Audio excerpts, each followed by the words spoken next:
বন্ধুরা welcome to Shubho classes, welcome to new video. বন্ধুরা মাধ্যমিক উচ্চ মাধ্যমিক নিয়ে অনেকে চিন্তা করছো, অনেকে মাধ্যমিক উচ্চ মাধ্যমিকের সাথে একাদশের পরীক্ষা নিয়েও চিন্তা করছো। বন্ধুরা বিস্তারিত জানার জন্য অবশ্যই এই ভিডিওটি তোমাদের প্রথম থেকে শেষ অবধি দেখতে হবে, আর অবশ্যই আমাদের চ্যানেলের সদস্য হয়ে যাবে। সাবস্ক্রাইব করো, নিচে একটি লাল বাটন আছে, সাবস্ক্রাইব করে পাশে বেল আইকনে প্রেস করতে একদমই তোমরা ভুলবে না, অবশ্যই আমাদের পাশে থাকবে। Pass, fail, grace marks, result কখন, কেমন হবে রেজাল্ট, এই বিষয়গুলো তোমাদের কাছে এখনও অধরা রয়েছে।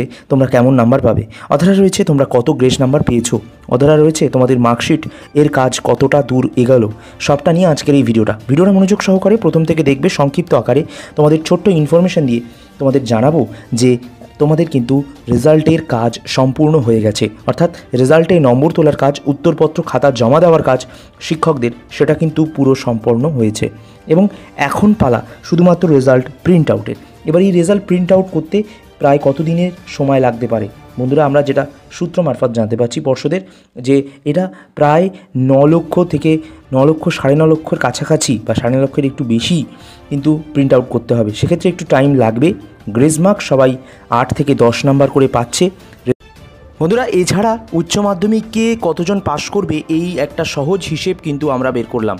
তো বন্ধুরা উচ্চ মাধ্যমিকে যারা খাতা দেখছে ডিস্ট্রিক্ট ওয়াইজ প্রত্যেকটা কোঅর্ডিনেটরের থেকে আমরা একটা খবর নিয়েছি, রাফলি আমি তোমাদেরকে বলছি যে মাধ্যমিকে কিন্তু প্রায় 1 লক্ষ ফেল করতে পারে। এটা তো তোমাদের বলেছি যে 8-9 লক্ষ যদি পরীক্ষার্থী হয় 8 লক্ষ পাশ করবে, অর্থাৎ 88% পাশ করবে, পাশের হার হবে, বা 85% বা যাই হোক এরকম একটা হবে। উচ্চ মাধ্যমিকেও কিন্তু প্রায় 1 লক্ষ ফেল করতে পারে বলে জানা যাচ্ছে।